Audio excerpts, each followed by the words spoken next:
Hello doctor heart miss అయ్యే. Hello doctor heart miss అయ్యే. ఈ పాటను మనం ఎక్కడి నుంచి హలో డాక్టర్ నీకు హార్ట్ లేదాయే, హలో డాక్టర్ నీ హార్ట్ ఎక్కడో మిస్ అయ్యే అని పాడుకోవాలండి.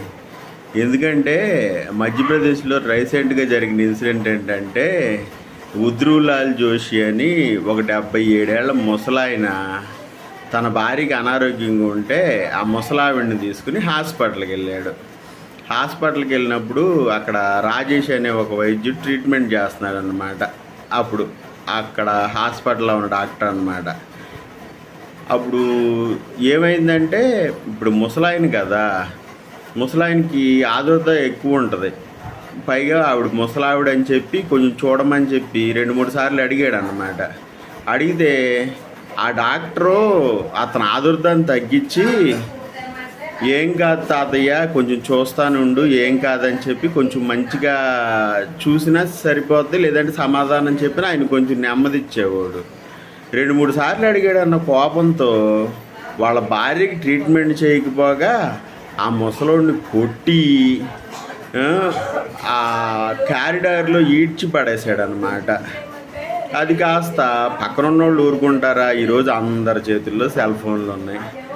అది కాస్త మనోళ్ళు ఏం చేశారు, ఆ పక్కన ఉన్న జనాలు మధ్యప్రదేశ్లో వీడియో తీసేశారు. వీడియో తీసేసి దాన్ని సామాజిక మాధ్యమాల్లో వైరల్ చేశారు ఈ డాక్టర్ గురించి. ఇప్పుడు ఆ డాక్టర్ మీద చర్యలు తీసుకునేందుకు వాళ్ళ ఆసుపత్రి యాజమాన్యం అనేది సిద్ధంగా ఉందన్నమాట.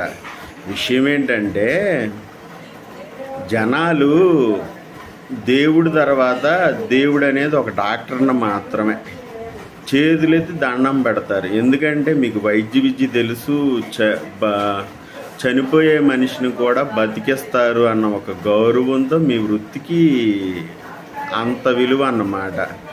ఆ వైద్య విద్య చదివిన నువ్వు అంత సంస్కారాన్ని మర్చిపోతే ఎలాగయ్యా డాక్టర్ గారు? ఇప్పుడు అదే పరిస్థితుల్లో నీకు 2 తాతలు ఉంటారు కదా, అటు అమ్మమ్మ తరపు ఇటు నాయనమ్మ తరపు. ఇప్పుడు మీ తాతయ్య వచ్చి అమ్మమ్మనో లేదంటే నాయనమ్మనో తీసుకొచ్చి ఇలాగే వేరే డాక్టర్ ఉంటాడు, వాడు నీలాగే కసురుకుని వాడిని కొట్టేసి ఈడ్చి పడేస్తారు. నువ్వు ఊరుకుంటావా? అంటే నీ ఇంట్లో జరిగితే ఒకటి, పక్కనోడికి జరిగితే ఒకటి. పేదవాళ్ళు గవర్నమెంట్ హాస్పిటల్కి వచ్చేది ఎందుకు? వాళ్ళు డబ్బులు ఖర్చు పెట్టలేకే. వచ్చినంత మాత్రాన 2-3 సార్లు అడిగినంత మాత్రాన నీకు అంత కోపం ఎందుకు?